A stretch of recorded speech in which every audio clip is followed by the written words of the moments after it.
बिस्मिल्लाहिर्रहमानिर्रहीम। Respected teacher, dear students, अस्सलाम वालेकुम। मैं हूं जाहिद जावेद आपके साथ। मैथमेटिक्स 6 के unit 8 surface area and the volume का लेसन नंबर 1 है। तो आज हम यूनिट 8 स्टार्ट करने जा रहे हैं मैथमेटिक्स 6 का, जो कि है हमारे पास surface area and volume.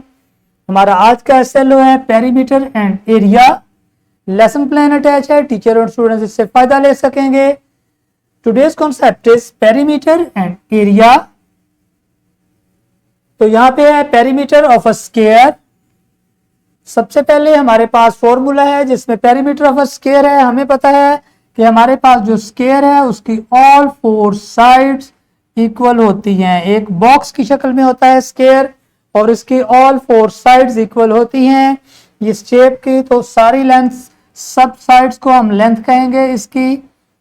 Okay, तो 4 लेंथ होती हैं इसकी। तो अगर हम ऑल साइड्स की लेंथ को प्लस कर दें, ऑल साइड्स की लेंथ को हम प्लस कर दें तो हम हमारे पास क्या बन जाता है? पेरीमीटर। क्या बन जाता है? Perimeter. Length plus length plus length, या फिर इसको लिखो 4 मल्टीप्लाई लेंथ, और हमारा जो यूनिट साथ में लिखा जाता है। ऑल्सो यूनिट जरूर लिखना है आपने साथ में। अगर वो मीटर है तो मीटर लिखेंगे, सेंटीमीटर है तो सेंटीमीटर, किलोमीटर है तो किलोमीटर, समथिंग एल्स, जो भी लेंथ होगी वो जरूर लिखी जाएगी साथ में। ओके, तो हमारे पास यहाँ उसने कहा है कि find the perimeter of a square toy track of the size 25 centimetre. हमारे पास एक टॉय ट्रैक है जिस वो स्क्वायर शेप में है और उसकी लेंथ जो है वो 25 मीटर है। ओके, कितनी है? 25 सेंटीमीटर। तो 25 सेंटीमीटर है।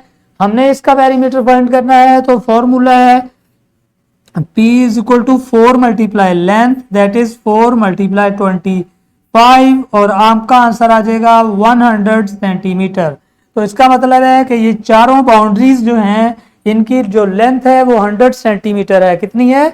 चारों बाउंड्रीज की लेंथ 100 सेंटीमीटर है। ओके, तो इस तरीके से हम स्क्वायर का पेरीमीटर फाइंड कर सकते हैं। तो हम चलते हैं नेक्स्ट की तरफ। यहाँ पे हमारे पास है area of the square. Okay, area का फॉर्मूला होता है साइड बाय साइड या लेंथ मल्टीप्लाई लेंथ, और यूनिट जो हमारे पास यहाँ पे होगा उसका हम करेंगे स्क्वायर। Okay, unit square. फिर उसी तरीके से मैं आपको शेप बना के दिखाता हूँ। ये हमारे पास है स्क्वायर, इसकी चारों साइड्स लेंथ हैं। तो जब ये इसकी अंदर की जगह को हम एरिया बोलते हैं, ठीक है, जो बाउंड्रीज के अंदर घिरी हुई जगह होती है तो उस कवर्ड एरिया को हम क्या कहते हैं? जगह को एरिया कहते हैं। ओके, एरिया का हमारे पास फॉर्मूला हो गया यहाँ पे लेंथ मल्टीप्लाई लेंथ। यहाँ पे एक क्वेश्चन है find the area of a square lawn of the sides 8.2 metre. उसकी साइड्स जो है वो 8.2 मीटर है। तो हमने 8.2 मल्टीप्लाई 8.2 कर देना है,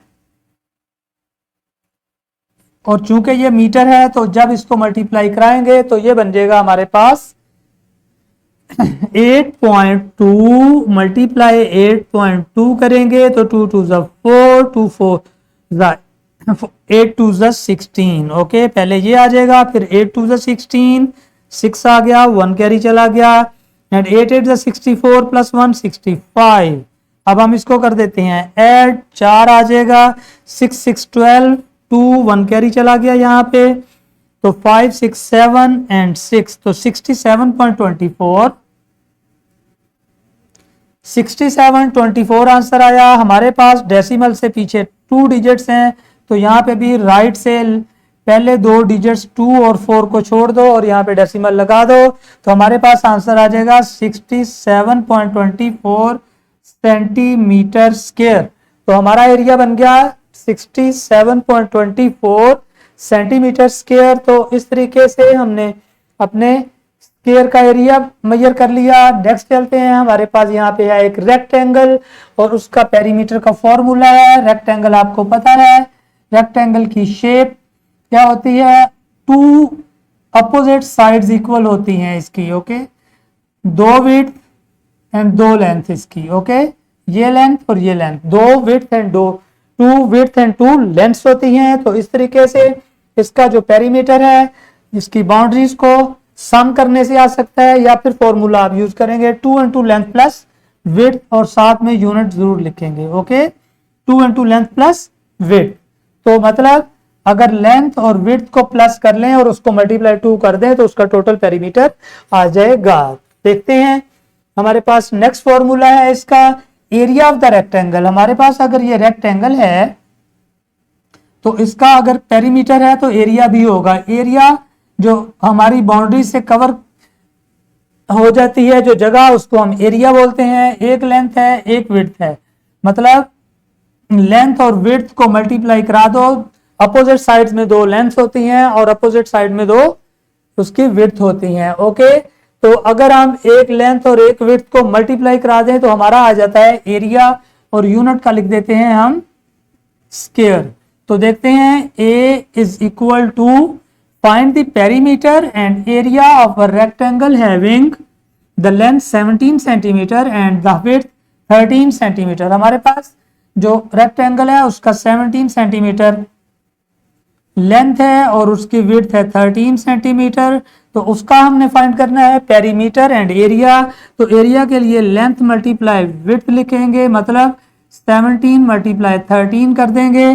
तो करते हैं इसको मल्टीप्लाई, 13 7 सा 91, 1 और 9 कैरी चला गया, 13 1 सा 13 plus 9 is the 22, 221 centimetre square is the area. Okay, 13 और 17 को जब हमने मल्टीप्लाई किया तो हमारा आंसर आ गया 221 सेंटीमीटर स्क्वायर। अब हमने पेरीमीटर फाइंड करना है। पेरीमीटर का formula 2 into length plus width हो जाएगा।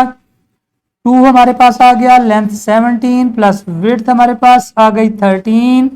तो हमने जब लेंथ और विड्थ को ऐड किया तो वो बन गया हमारे पास 30, और 30 को जब 2 से मल्टीप्लाई कराएंगे तो 60 सेंटीमीटर। तो हमारे पास पेरीमीटर कितना बन गया, 60 सेंटीमीटर। क्या हुआ, हमने एक लेंथ और एक विड्थ को प्लस कर लिया और उसको मल्टीप्लाई करा दिया 2 के साथ। प्लस करने से 30 आया और 30 को मल्टीप्लाई 2 किया तो आ गया 60 सेंटीमीटर। तो इस तरह से हमारा पेरीमीटर और एरिया हमने रेक्टेंगल का फाइंड कर लिया, पेरीमीटर और एरिया हमने स्क्वायर का भी फाइंड कर लिया। तो इस तरह से हमारा ये टॉपिक जो है वो काफी क्लियर हो गया है। हम चलते हैं रैप अप की तरफ। Recognition of the perimeter and area.